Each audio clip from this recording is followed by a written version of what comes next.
This is the Chris Stigall Show. You know what I learned about our next guest not too terribly long ago, and it might surprise you. There's a lot people know about Michele Tafoya, but here's something I bet you didn't know unless you were a member of my Philadelphia audience. Michele Tafoya digs a cigar. Yes, it's true. She had a cigar night as a couple of members of Congress came in to court some Trump voters ahead of the election 2024. And I asked Michele if she'd be willing to kick off our inaugural week here of the Chris Stigall Show on the Salem Radio Network and the Salem News Channel. And she was good enough to join us. And Michele, I am so glad to spend week number one with you. Thank you for making time. It's such an honor to be with you. And that, yes, it was Wesley Hunt and Byron Donalds. We all connected in Philadelphia for a cigar night. I don't know if that made the difference, but I'm going to go out on a limb and say that we got Trump over the line in Pennsylvania. I'm for it. And if you don't know about her podcast yet, would you please go subscribe and not miss the Michele Tafoya podcast? Because you have, if not that you were really in a shell, I don't mean to suggest you were in a shell, but if you were in one, you've completely come out of it, lady. Yes, the shell is gone. The shell of Michele. I might as well just be named Mih now, because the shell is gone. Yeah, it's been a lot of fun, and we have some great guests. And I hesitate to promote things, Chris, because you never know when something might fall through. I know you're familiar with that. Yes. We all go through it. But I have an incredible Hall of Fame quarterback coming on in a week or so who has also come out of his shell. Wow. Oh, now that's a big get. And I think I know who you're talking about, but I know I don't want to jinx it, but I'm going to be listening. Thank you. And then when you're done, can we pilfer him and his phone number from you? Okay. But that's another one. We'll do that later. No, in all sincerity, and you and I talked about this, and I still want to make good on this. I said one of these days, we need to have a listener event with cigars. Yeah. You think we could do that? I've said to you, I love cigars. I can never get through a whole cigar, because that's a lot, but I love the smell of them. I just, yeah. No, that's so well, cool. Let's do it, Chris. All right, we're going to get that arranged. I can't wait. So I have a bunch of questions for you, and then I'm going to ask you football questions at the end, but we're not going there now because that's in the rearview mirror. I got to ask you why you have felt specifically outspoken about the Title IX stuff with Joe Biden. I think I know. Maybe it's obvious, but it seems like that in particular has really been a bee in the bonnet, and you've really fired away on social media and on your show about it. When people say trans girls are girls, if that were the case, why is the trans in front of the term? Now, I have nothing but sympathy, empathy, whatever you want to call it, for people going through gender dysphoria, as they call it, Chris. And I know that there are a lot of kids trying to figure it out. We all did. I remember how much all that time of the teenage years sucked. It was, it was difficult. But to immediately just tell a kid that they are born in the wrong body, and we saw it recently, I think it was in Northern California, a biological male playing basketball on a girls' team, taller than everyone, more athletic than everyone, quicker than everyone, ends up scoring like 30 points on this team, and they crush this girls' team. It's unfair. A, it's unfair. B, it's absurd. It's like, what? All of a sudden, we fought all this time for girls and women to have their own divisions in sports, to be able to achieve what they want to achieve. And now you're just going to say men can come in? Don't tell me trans men or trans women and trans girls are girls and women, because they're not. They don't go through. It's just absurd. I'm kind of tired of trying to define for people what a woman is, right? But there we are. It's I think it's frustrating when you talk about celebrating someone like Caitlin Clark and suggesting that Caitlin Clark could be Caitlin Clark if you let men pretend to be women and play against her, for instance. Imagine that. See, when we start seeing NBA caliber players try to play in college basketball and on the women's side, I think all hell will break loose. Although I thought that at the Olympics in Paris, I thought when we had two biological men beat the crap, out of two biological women in boxing, I thought that was a tipping point. And it still isn't. And I tend to think, Chris, that the vast majority of people on planet Earth are on the side of this is silly, this is absurd, this is agree. wrong. But this very vocal minority trying to normalize this and make it seem like this is fair and right, and we should just feel sorry for this tiny percentage of people who can't make it on men's teams, so they join women's. It's just absurd. There is this weird. It's not a related issue. It's not. So I'm not conflating the two. But you come from the world of professional sports, and specifically, you're well known for football, NFL football. And I know that NFL football has been trying very diligently for a while to appeal to women, draw women in. Most recently, women have become officials.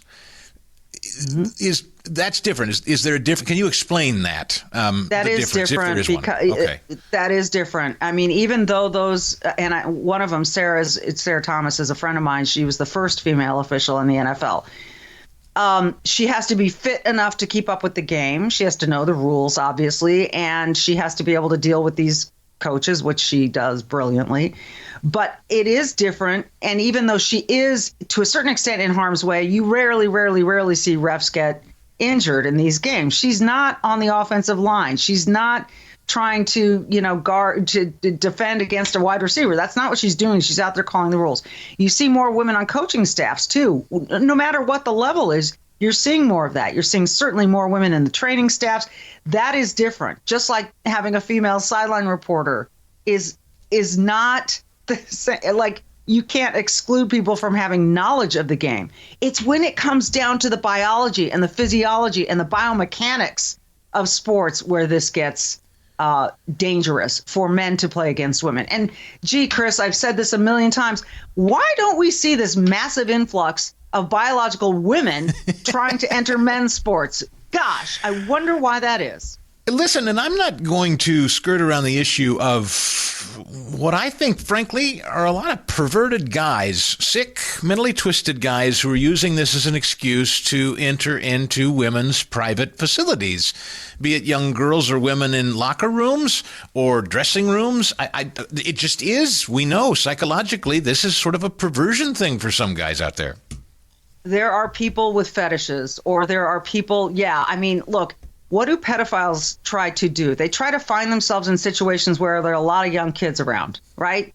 We've seen teachers, we've seen Boy Scout troop leaders, we've seen, sadly, priests, where they're in an environment where they can access these. So now you've got these men transitioning to be women. They want to be in women's prisons. They want to be in women's locker rooms.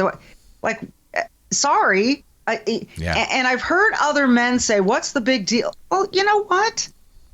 You don't have to understand. We made it the law so that we could have our individual spaces, and that's that. It's like it's pretty simple, but look, I do want to acknowledge your point. When we have a boy in a high school dress up as a girl, go in the girls' bathrooms and rape a girl, that's pretty sinister, man. That's I'll just say this: there cannot be a man in this audience who has a daughter or a wife who would say, what's the big deal? If you have a daughter or a wife correct. And you're comfortable with a biological male coming into their spaces, something wrong with you, brother. You're not taking care of the ladies in your house, which, by the way, you have kids, Michele, younger kids. And this is touchy for young kids because you don't want to seem mean, in 2025 as a kid on this issue. How do they feel about it? How do they feel about mom's outspokenness about it? They agree with me. My daughter is an athlete. She plays soccer year round, and we've talked about this. I remember, and here's how we solidified it with her. We were at a football game, her brother's football game one night, and she was watching the kicker. And she said, I bet I could make this field goal. And I said, well, yeah, I bet you could too. But what if the snapper screwed up and then all of a sudden all those football players were running at you as the kicker? And she goes, oh, yeah, that wouldn't be good. So, I mean, in that, she saw the logic there. But, yeah, I have talked to my husband about this. What if this happened in our life? What would we do? And, you don't want to be one of those parents. I would be one of those parents. It's absolutely not. I think this issue with young people, Michele, you probably saw it. You saw it with your kids. I saw it with my boys who voted for the first time in a presidential election. Young men younger men, 18, 19, 20, they really hate this stuff. They hate it, and they're tired of being told men are women, women are men. They don't like it at all. That's my personal anecdotal information. Yeah, no, I agree with you. My son voted for the first time. And it's funny because he goes to a very liberal college. And he said, I don't think a lot of my teammates and roommates and dorm mates voted the same way I did. But I think you're right. I mean, I've seen him around his friends, and they shake their head at this stuff. And and I think what they're most tired of is having this foisted onto them and saying, you must believe this. You must believe this. And in the words of Pam Bondi yesterday, I don't have to say anything. You can't make me say that biological boys are girls. You can't make me say that. You can't make me do or say anything. I don't care if you're a senator. You cannot compel my beliefs or my speech. By the way, I love that you mentioned Pam Bondi and how much you enjoyed her testimony. My wife, same deal. She came down. I was watching some of it on cable, and she sat down and she said, I think I got a girl crush on Pam Bondi. She didn't know much about her, but she fell in love with Pam Bondi's performance. She loved the toughness. Yeah, toughness that was authentic. It didn't seem like she had to sort of manufacture it. It was very real, and it wasn't over the top. Like, when you see Kirsten Gillibrand screaming and yelling at a nominee, and you see, people cutting off nominees. She just said it like it was. And when someone said to her, you've got to be able to say that the election was fair, that Donald Trump lost, and, she said, I'm sorry, I don't have to say anything. And to me, that was the moment where I said, God, she gets this, and I like that. And it also proves something, as I was saying, this notion that Donald Trump is afraid of strong women or doesn't want strong women around. I don't know that I've seen an administration with more prominent, strong-willed, strong, people who've held great offices, who are great leaders. Laura Trump ran the whole party, for heaven's sakes. Donald Trump's chief of staff is a woman. I mean, this is not a guy who's afraid of women. No, I don't really think he's afraid of anyone. And he certainly he does not look down upon strong women. And by the way, I haven't heard from Mark Cuban lately. Have you? Because he was the one that asserted that, Chris. He was the one that said, you never see Donald Trump on stage with strong women. That's absolute, utter. It was nonsense then. It's nonsense now. And we are seeing it again and again and again. Michele Tafoya has her own podcast that you have to check out called the Michele Tafoya Podcast. If you haven't done it yet, go subscribe to it, micheletaffoya.com. Can I ask you about playoff football? I got to ask you where you see things headed as we're now down to 8. This weekend's going to be fun. I love this coming weekend. The playoffs are the best. I mean, the regular season's great, but the playoffs are the best. Well, I tell you what, Michele, can I hold you to that for a second while I take a break and we come back on the other side? All right, more with Michele Tafoya in a minute. Let me tell you about intelligent, conservative, nice guy, Chris Stigall. I didn't want to rush it. You can't rush these things because now everything's about making money. People got money riding on this stuff. And a woman who stood on the sidelines of NFL football for years and years and years, she has a deep knowledge of this stuff. And I thought, well, I can't rush it because now there are people out there probably making bets on what she says. No, Michele Tafoya is back with us. Don't do it. In all sincerity, what do you make of the prevalence of sports betting? It's everywhere now. Is that a good thing for sports generally, NFL football, or not? It certainly draws in casual viewers. It makes people stick with games. Fantasy has become enormous. There are things. There are all kinds of sites you can go to and try to make money. I'm not sure if it's a good thing or a bad thing. I'm sort of agnostic on this. I get the enjoyment of it. I do worry a little bit about people getting too far in. But, then there's some personal agency and personal responsibility with that. Same with any kind of addiction. So I hope those people that need the help get the help. But it certainly does. Yeah. It certainly has expanded the audience for every sport. When you hear people say the game is fixed, now, as a Kansas City Chiefs fan, I've been hearing that for the last 2 years at least. They were happy for them the first win, and that was about it. The game's fixed, Michele. The refs call it for certain teams. What do you say to that? No, they don't. If you can get an investigation into whether or not footballs were being deflated in New England, you can get an investigation into the officials. That would ruin the NFL if they found out. So the NFL knows one thing. It is the most valuable sports property in America. I don't know if I can say on earth anymore because, Major League Soccer and Pro Soccer and Premier League and all that is huge. But in America, we love football. And if we find out that it's first of all, it's just not happening. Sorry. They're not cheap. Yeah. Yeah. And there's no premeditated, we know who we want in the Super Bowl stuff that people float out there on social media. No. Okay. I mean, we've had, and by the way, you can get who you want in the Super Bowl and end up with a 35-3 game. So it's they just want a competitive football game. So let's get to it then.